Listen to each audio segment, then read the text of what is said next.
Class is now in session. I am Professor Hockey, and today we'll be discussing some San Jose Sharks trade news as they acquired defenseman Calen Addison from the Minnesota Wild in exchange for a 5th-round pick in 2026, as well as prospect forward Adam Raska. And it is quite rare to see a trade this early on in the season. It is usually really made if a team is very much struggling, and the Sharks put the S in struggling thus far this season, so it's not that much of a surprise that Mike Grier would try and do at least a little bit of work here to address some of the issues that the Sharks have. And the Sharks have many issues, but one of their primary problems with this team is their scoring, and primarily their offense coming from their back end. There is not a single defenseman on their roster prior to this trade, at the very least, who actually gives any amount of confidence on the ice from an offensive standpoint, to the point where on the power play this season for the Sharks, they have primarily been running a 5-forward power play unit. Occasionally, we have seen players like Kyle Burroughs step up into that particular role, and while he's done a relatively admirable job for what you're expecting from him,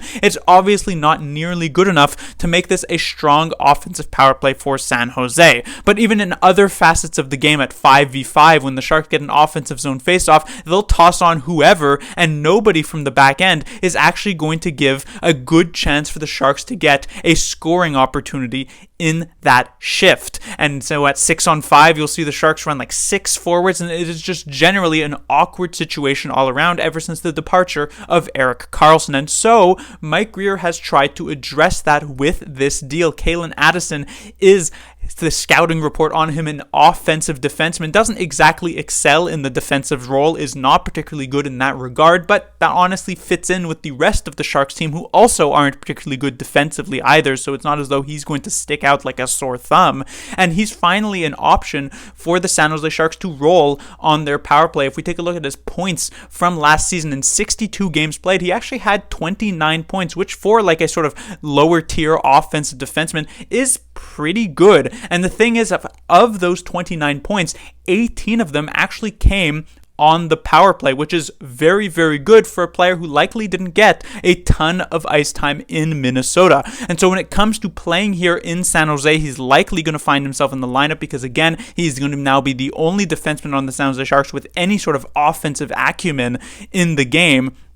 And he could be the type of guy who you toss in when you need a goal, when you're taking an offensive zone draw, and especially when you are on the power play. So we will finally be able to have a bit of a balance in terms of what the power play looks like with a defenseman at the point who's more used to playing in that particular role than having to have like a Mike Hoffman or Mikael Granlund do that like there has been through the first 11 games. So I definitely like this player acquired by the San Jose Sharks. And it was quite obvious that,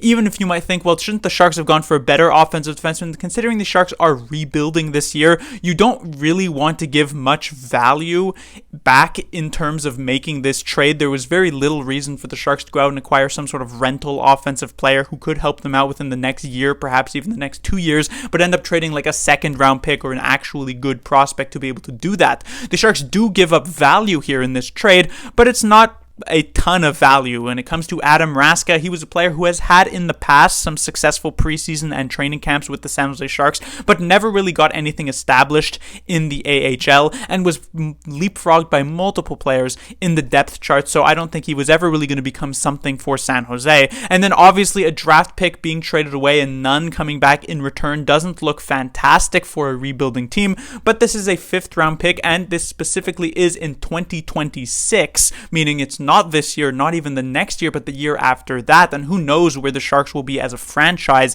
in a couple of years' time. And even if they are indeed the last place team still in the NHL by 2026, a 5th-round pick doesn't exactly, have a lot of value to it. The odds of actually finding a very good NHL player, even just an NHL player in general, and in the 5th round is relatively low. And so if Calen Addison can help sort of make this team look a bit better, help a bit more when it comes to the development of players like Eklund, or if eventually players like Gushin and Bordeaux get called back up, Thrun, whoever it might end up being, the fact that this can make the Sharks less embarrassing to watch, potentially with his offensive capabilities, I find that this is a solid trade from Mike Grier. Class dismissed.